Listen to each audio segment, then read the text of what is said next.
disciples of Nityananda are not human beings. They declare themselves as a new species. हमारी अंधी भक्ति ने बाबाओं को पहले ही इतनी ताकत दी है कि वे देश के अंदर देश बनाने का दुस्साहस कर चुके हैं।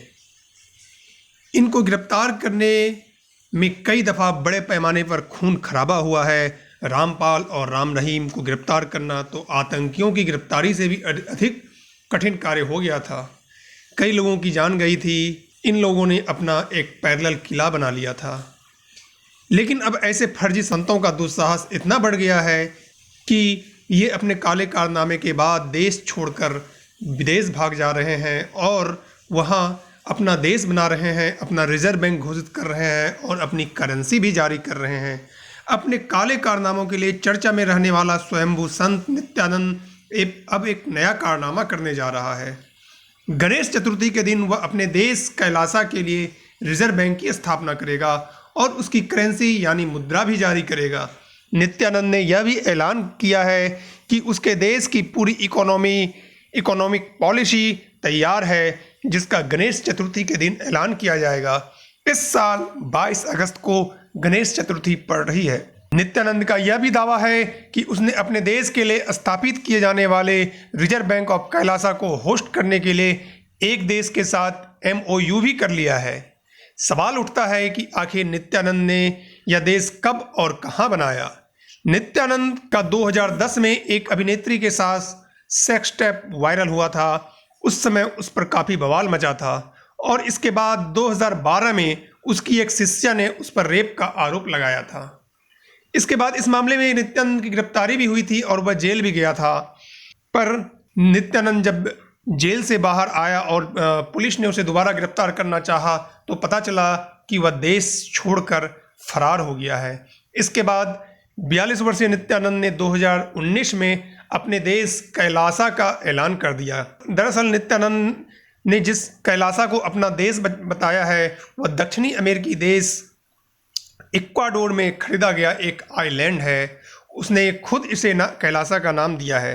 नित्यानंद का दावा है कि दुनिया भर के लोग जिन्हें अपने मुल्क में हिंदू धर्म मानने की इजाज़त नहीं है या फिर उन्हें उन मुल्कों में दिक्कत आ रही है, वो उस देश में आकर वहाँ रह सकते हैं, वहाँ की नागरिकता ले सकते हैं। इसके लिए बस उन्हें नित्यानंद को डोनेशन देना होगा, यानी उसे कुछ पैसे देने होंगे।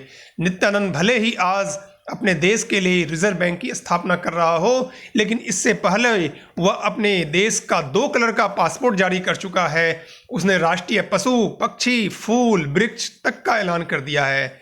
उसने खुद के देश का राष्ट्रीय ध्वज भी घोषित कर रखा है जो मैरून रंग का है। इसमें खुद वह सिंहासन पर बैठा हुआ दिखता है और साथ में एक नंदी की तस्वीर उसमें है।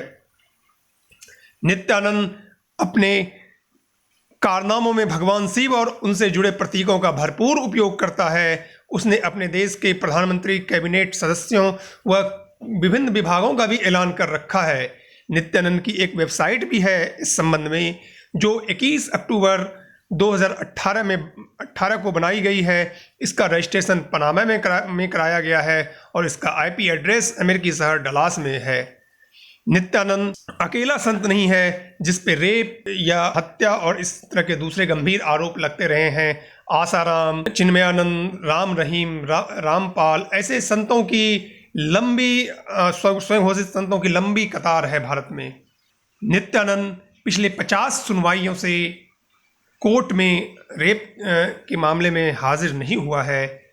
अब सवाल यह उठता है कि 22 तारीख को जब वह अपने रिजर्व बैंक की स्थापना करेगा और उसकी करेंसी जारी करेगा तो इस पे भारत सहित दुनिया के देशों की क्या प्रतिक्रिया होती है।